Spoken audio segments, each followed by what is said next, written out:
Wonder if you've ever had somebody talking to you about the church and they say to you, the church, they're all a pack of hypocrites, or those Christians or those Catholics, those people who go to church all the time, they're all hypocrites. Perhaps you've had somebody say that, or they've said it in your hearing. Comes up a fair bit. Happens to me a little bit too, and what I often say in response to that is, well, there's always room for one more.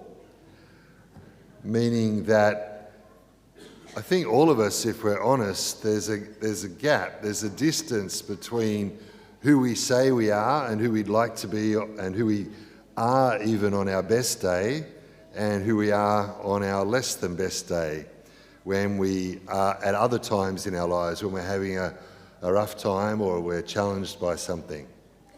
Everybody experiences the gap. There's a gap between what we aspire to be and the reality, the truth. I think that's important, and the gospel today speaks into that. And I'll circle back round to that, because the passage we've heard of the weeds and the wheat is a parable that's been interpreted in lots of different ways over the years. One of the ways that it's been interpreted, and I want to be really clear from the outset, this is wrong, okay? But one of the ways that this passage gets interpreted is that the church is full of the people who are wheat, the good guys, and then the world, in inverted commas, the world, everybody else, is the darnel, the weeds, the bad guys. And what that will mean, if people interpret it like that, what that will mean is they'll say, first of all, there'll be the expectation that the church should be full of pure, good, perfect people, and hence the criticism of being hypocritical when you don't see that in action. But secondly, what it will do is that some people, when they're inside the church and they actually see weeds inside the church, in other words, they see people not imitating Jesus fully, not behaving as God calls us to, then what they go is, well, let's actually get rid of the weeds, because this is supposed to be the place for the wheat. This is supposed to be the place for the pure. And there's been a trend in the church always to go, you know what, we need to kind of in some way separate the lukewarm, the lax, the bad, those who don't fully live out the gospel, live out the life of faith, from those who are serious, who are committed, who are doing all the right things. And what always happens with that kind of motivation within the church is that group will split away, saying we're the ones who are the pure ones, the holy ones, the perfect ones. They'll always split away from the church, because what will happen is there'll always be an element of which they say, well, we need to keep tightening the ranks because none of us live up to everything that Jesus calls us to. It's also just simply a wrong interpretation, because Jesus makes it clear here when he says the kingdom of heaven is to be compared to a man who sows wheat. So the parable is about the kingdom of heaven. It's not about the whole situation, kingdom, church, world. It's about the kingdom. And so, in other words, wheat and weeds grow up within the church. People trying to live the life of faith, people also falling away from that, not living it very well. That's here in the church. That's, of course, in some way, all of us. And so the point of the passage, and this is the good news of the passage, is that when the zealous people want to say, well, let's try and pull the weeds out, the landowner says, no, actually, we've got to let them grow up together. Why? Because you won't be able to distinguish between the two.